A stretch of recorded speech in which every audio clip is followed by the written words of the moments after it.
Okay, so this is GATE 2025 Data Science and Artificial Intelligence question number 12. तो हम लोग को पूछा गया है कि number of additions and multiplications involved in performing Gaussian elimination on any n cross n upper triangular matrix, उसका order कितना होगा? Order of n square, order of n cube और order of n to the power 4. ठीक है, तो इसका solution समझने के लिए हम लोग को समझना पड़ेगा कि गॉसियन एलिमिनेशन काम कैसे करता है, और जब हम लोग को एक अपर ट्रायंगुलर मैट्रिक्स स्ट्रिक्टली दिया गया है तो उसमें क्या होगा. ठीक है, तो देखते हैं. तो गॉसियन एलिमिनेशन काम क्या करता है. तो गॉसियन एलिमिनेशन में राइट, सो ठीक है, तो गॉसियन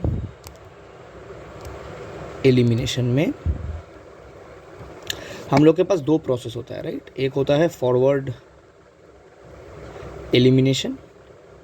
राइट, जिसमें हम क्या करते हैं कि हम लोग एक रो चूज़ करते हैं और उसका जो फर्स्ट नॉन ज़ीरो एलिमेंट है उसको यूज़ करके उसके नीचे के जितने रोज है उसके कोरेस्पॉन्डिंग एलिमेंट्स को हम लोग ज़ीरो कर देते हैं. राइट, और एक होता है back substitution.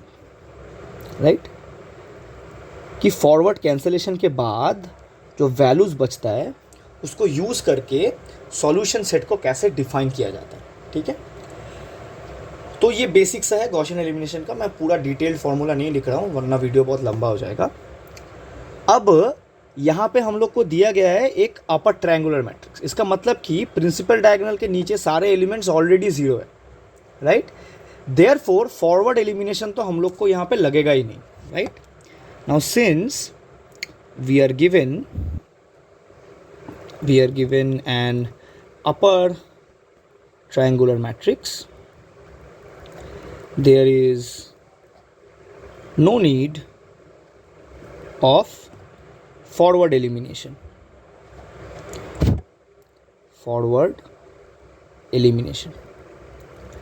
So the only thing which we required is the back substitution. So इसी को यूज़ करके हम लोग को काम करना पड़ेगा.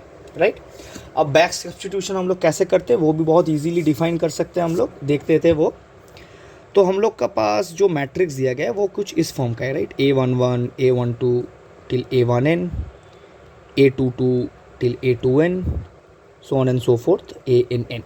Right, this is the form which is given to us because it's an upper triangular matrix.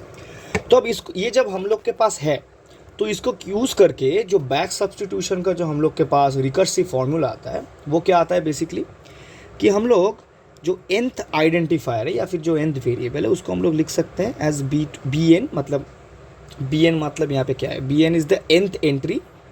सो अगर मेरे पास है ax equals to b, then यहाँ पे nth एंट्री जो है that is my bn. Right, so bn by ann. Right, this gives you the nth identifier. और इसी को यूज ये हम लोग को आएगा क्यों, क्योंकि जो लास्ट एंट्री है, लास्ट नॉन ज़ीरो एंट्री जो है रो का, मतलब पूरे मैट्रिक्स का जो लास्ट रो है उसका जो लास्ट नॉन ज़ीरो एंट्री है उसको यूज़ करके हम लोग जो nth वेरिएबल है उसका वैल्यू ऐसे निकाल सकते हैं using back substitution.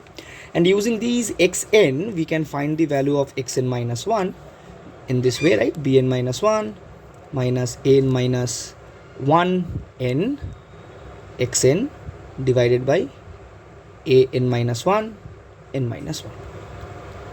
Right, and इसी को यूज़ करके so this is the recursive formula which defines the back substitution.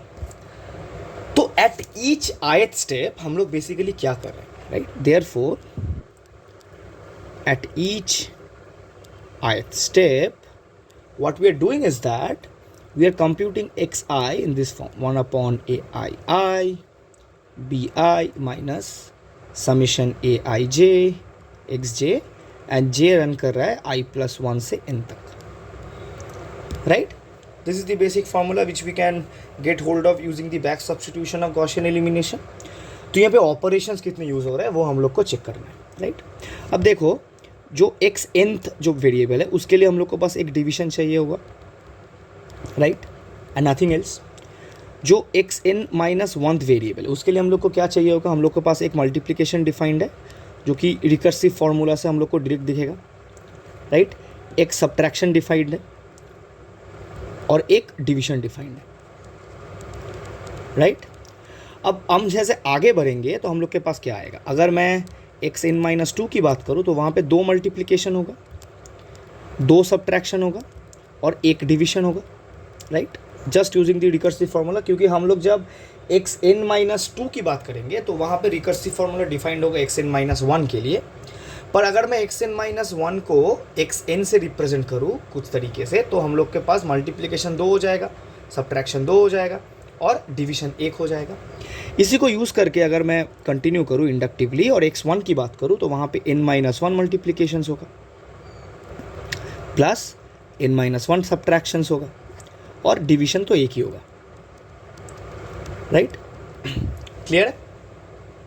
तो हम लोग के पास टोटल ऑपरेशंस कितने हुए, therefore total number of operations कितने हुए, तो टोटल नंबर ऑफ ऑपरेशंस जो हमारे पास हुए वो है n-1 इंटू n/2। मतलब बेसिकली हुआ कि k सम्स 1 से n तक, सॉरी n-1 तक, ठीक है। तो ये क्लियरली दिख रहा है कि ऑर्डर ऑफ n स्क्वायर है, राइट।